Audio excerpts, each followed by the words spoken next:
৭৯,০০০ ব্যক্তির ব্যাপারে এই অভিযোগ আছে যে তারা আসলে মুক্তিযোদ্ধাই না। এই সংখ্যাটা কিন্তু কম না মাননীয় স্পিকার। ৭৯,০০০ এই সংখ্যাটা যাদের ব্যাপারে অভিযোগ আছে যে তারা মুক্তিযোদ্ধাই না, অথচ তাদেরকে মুক্তিযোদ্ধা হিসেবে তারা কিন্তু ভাতা গ্রহণ করছে। এটা অত্যন্ত বড় একটা সংকটের জায়গা তৈরি করছে। অত্যন্ত দুঃখের বিষয় হচ্ছে, মহান মুক্তিযুদ্ধকে আমাদের দেশে কিছু অসাধু লোক একটা ব্যবসায় পরিণত করেছিল। এটা এমন একটা ব্যবসা ছিল যে মুক্তিযুদ্ধের যদি একটা ভুয়া তারা ডিগ্রি নিতে পারে তো সেক্ষেত্রে তাদের চাকরি হয়ে যেত, নানা রাজনৈতিক দলে তারা পদপদবি পেত, নানাভাবে তারা ভাতা পেত, নানাভাবে তারা সুবিধা ভোগ করতে পারত। এইসব ব্যক্তিবর্গ তারা একই তো আমাদের মেধাবী যারা আছে তাদেরকে নানাভাবে কোণঠাসা করেছে এবং একইভাবে তারা নানা ধরনের অন্যায়ের সাথে তারা নিজেদেরকে লিপ্ত করেছে। আমরা দেখেছি যে বাংলাদেশে মুক্তিযুদ্ধ সংগঠিত হওয়ার অর্ধশত বছর চলে যাওয়ার পরেও এখনো পর্যন্ত আসলে কতজন মুক্তিযোদ্ধা সেটার এখনো পর্যন্ত কোনো সুনির্দিষ্ট তালিকা এখনো পর্যন্ত নাই। কেন নাই? কারণটা যে তালিকাটা দেওয়া হয় সে তালিকার বিপরীতে এখন প্রায় ৭৯,০০০ ব্যক্তির ব্যাপারে এই অভিযোগ আছে যে তারা আসলে মুক্তিযোদ্ধাই না।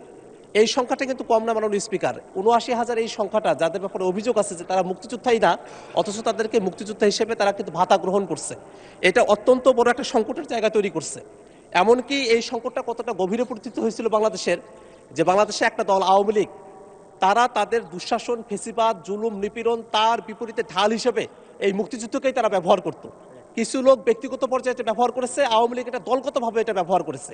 এই কারণে মাননীয় মুক্তিযুদ্ধ বিষয়ক মন্ত্রীর কাছে আমার প্রশ্ন থাকবে যে এই যে মুক্তিযুদ্ধ সংগঠিত হওয়ার এতগুলো বছর পেরিয়ে গেল, আমরা কি মুক্তিযোদ্ধাদের সঠিক একটা পরিসংখ্যান, একটা সঠিক সংজ্ঞায়ন এবং যারা আসলে ভুয়া মুক্তিযোদ্ধা, যাদেরকে অমুক্তিযোদ্ধা বলা হয় ফরমালি, তাদের ব্যাপারে রাষ্ট্রীয়ভাবে কোনো ব্যবস্থা গ্রহণ করা হবে কিনা সেই ব্যাপারে মাননীয় মন্ত্রীর কাছে আমি জানতে চাই। মাননীয় স্পিকার, আপনাকে ধন্যবাদ। ধন্যবাদ মাননীয় সদস্য। মাননীয় মন্ত্রী। মাননীয় স্পিকার, আপনাকে ধন্যবাদ।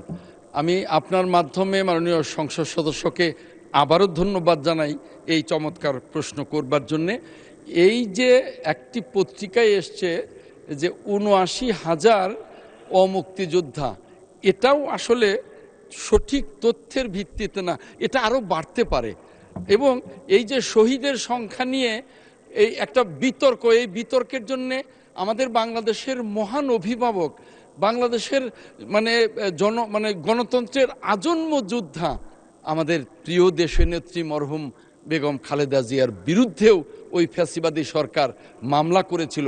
কাজেই এই বিষয়ে আমাদের সরকার মুক্তিযুদ্ধের সরকার, আমরা এ বিষয়ে কোনো ছাড় দেব না। এই মুক্তিযুদ্ধের সরকার মুক্তিযুদ্ধের লালিত স্বপ্নের সরকার। কাজেই এই বিষয়গুলো নিয়ে আমরা কাজ করছি। আশা করি মাননীয় সংসদ সদস্য এটা দেখতে পাবেন। মাননীয় স্পিকার, সময়ের স্বল্পতার কারণে অনেক তথ্য থাকা সত্ত্বেও আমি এটাকে পঠিত বলে গণ্য হবে বলেই আমি অনুরোধ করছি আপনাকে। মাননীয় স্পিকার, আপনাকে ধন্যবাদ।